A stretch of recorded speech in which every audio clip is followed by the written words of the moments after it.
किसानों की धरती चौधरी चरण सिंह जी की कर्मभूमि पे आयोजित चौधरी चरण सिंह गौरव समारोह में आदरणीय प्रधानमंत्री जी विराजमान हैं। हमारे पड़ोसी राज्य के मुख्यमंत्री नायब सैनी जी, हमारे उत्तर प्रदेश में विकास को गति देने वाले मुख्यमंत्री आदरणीय योगी आदित्यनाथ जी, सभी वरिष्ठ भारतीय जनता पार्टी के और एनडीए के दल के नेतागण, मंत्रीगण, जनप्रतिनिधि, कार्यकर्ता और सामने बैठे इस जनसमूह को मेरी राम राम। आपने देखा होगा कल एक भव्य समारोह में राष्ट्रपति भवन में महामहिम राष्ट्रपति जी से मैंने भारत रत्न का वो चिन्ह स्वीकार किया और मैं सोच रहा था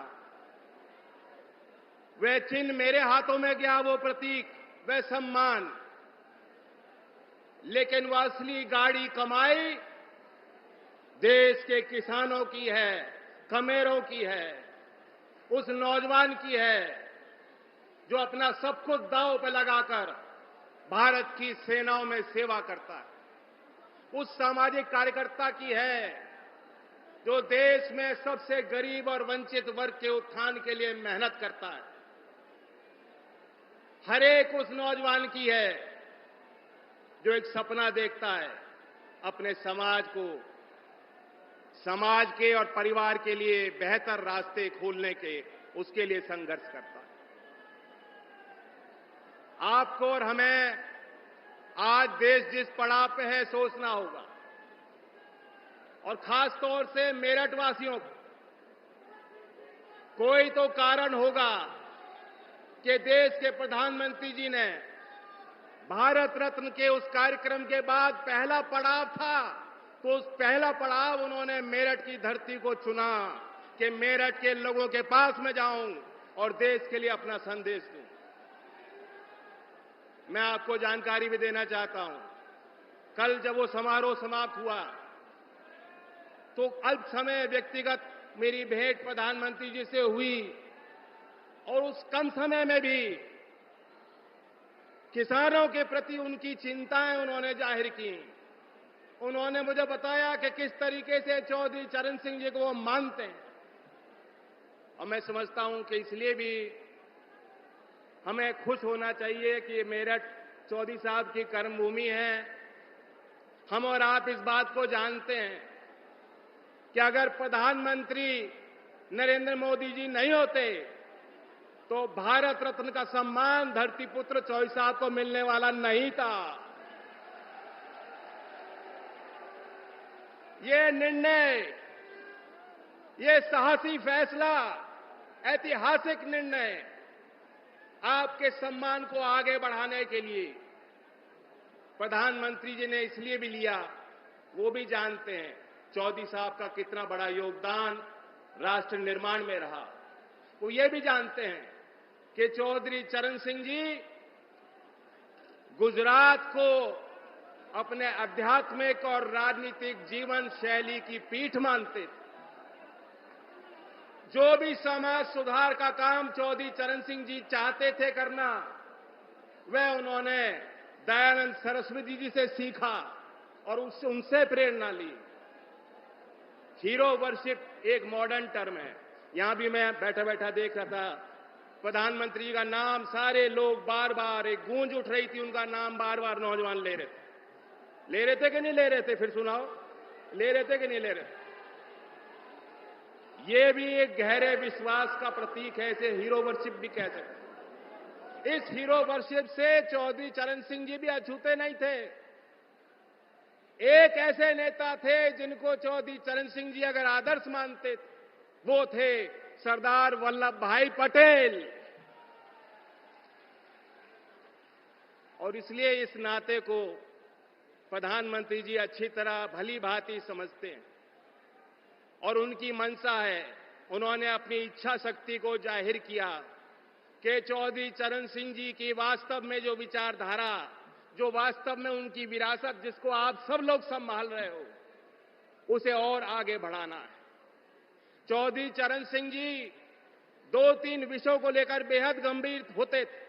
बहुत कम समय में मैं उल्लेख करना चाहूंगा। नंबर 1 क्या था? करप्शन, भ्रष्टाचार। जिस तरह तालाब में अगर एक कमल का फूल कहीं खिलता है, दूर से दिखाई देता है, दूर से उसका सौंदर्य एक कमल के फूल का दिखाई देगा कि नहीं देगा आपको? एक तालाब में एक फूल अगर खिल रहा हो। चौधरी साहब यही मानते थे कि जो नेता होता है, जो बड़े पद पे बैठा है, बड़े पदभार को संभाल रहा है, उसकी नैतिक जिम्मेदारी होती है। भ्रष्टाचार ऊपर से लेकर नीचे तक जाता है। अधिकारी भ्रष्ट हो सकते हैं, कर्मचारी भ्रष्ट हो सकते हैं, लेकिन जिस दिन सर्वोच्च पद पे बैठा व्यक्ति भ्रष्ट हो जाएगा तो कोई उपाय नहीं। एक किस्सा मैं चौधरी साहब का बताना चाहता हूं। हमीरपुर जिले का 13 मार्च 1962 की तारीख, चौधरी चरण सिंह जी गृह मंत्री थे। वहां सर्किट हाउस पे रुके हुए थे। रेडियो का कार्यक्रम चल रहा था। चौधरी साहब ने सुना कि उन्हें पद से हटा दिया गया है, उनसे मंत्रालय ले लिया गया है। गाड़ी सरकारी उनके लिए खड़ी थी। लखनऊ उनको लौटना था। उन्होंने ड्राइवर को कहा, अब मैं सरकारी गाड़ी में नहीं बैठ सकता, इस गाड़ी को वापस आप ले जाइए लखनऊ। ऐसी ईमानदारी चौधरी साहब की थी। और आज हम देखते हैं गंभीर आरोप के बाद भी जेल की सलाखों के पीछे रहकर भी सत्ता के सुख को लोग भोगना चाहते हैं। तो चौधरी साहब की उस ईमानदारी को याद करते हुए और उसमें जो कड़ियां जुड़ी हैं, हमने देखा है 10 वर्ष में क्या कड़ियां जुड़ी हैं। जो राजीव गांधी जी कहते थे कि 1 रुपए का सरकारी योजना का पैसा धरातल पे कितना पहुंचता है? 15 पैसे पहुंचता है। आज हम देखते हैं केंद्र सरकार कोई निर्णय लेती है, कोई प्राथमिकता बनाती है, कोई योजना बनाती है, कोई निवेश करती है, तो सीधा लाभार्थी के खाते में पैसा जाता है। मैं पूछना चाहता हूं, यही तो चौधरी चरण सिंह जी की ईमानदारी का प्रतीक है। यही उनके ईमानदारी और नैतिकता का बढ़िया उदाहरण जो सरकार करके दिखा रही है। और फिर चौधरी साहब जातीय भेद के खिलाफ थे, लिंग भेद के खिलाफ थे, और वे चाहते थे किसान, क्योंकि उस समय के देश में गांव और किसान देश की जड़ों में था। मुख्य धारा में अगर किसान नहीं खड़ा होता, गांव का विकास नहीं होता, तो देश आगे नहीं जा सकता। उसी उद्देश्य के साथ एनडीए को ताकत देने के लिए हम उम्मीद करते हैं कि मेरठ अपनी बड़ी भूमिका को अदा करेगा।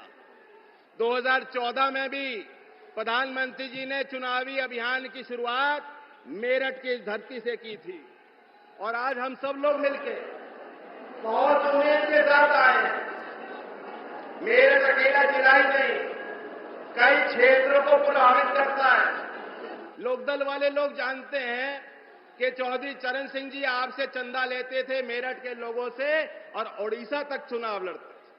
तो जहां मेरठ तय करेगा, तो जो नारा दिया है उत्तर प्रदेश की 80 सीट और देश के अगले चुनाव में 400 पार का नारा पूरा हो जाएगा।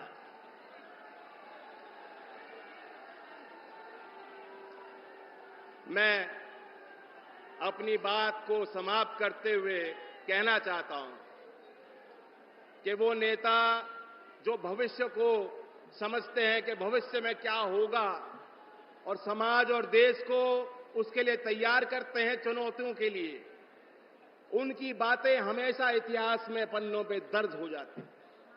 आने वाले समय में जब अवलोकन होगा इस दौर का, जो तीसरा बड़ा मैंडेट देश की जनता मोदी जी को और एनडीए को देने वाली है, तो कहा जाएगा, क्या जानो तुम अपने दौर से कितना लड़ा हूं मैं, समय की भीति पर काल का एक पत्थर सा जड़ा हूं मैं। धन्यवाद। जय हिंद,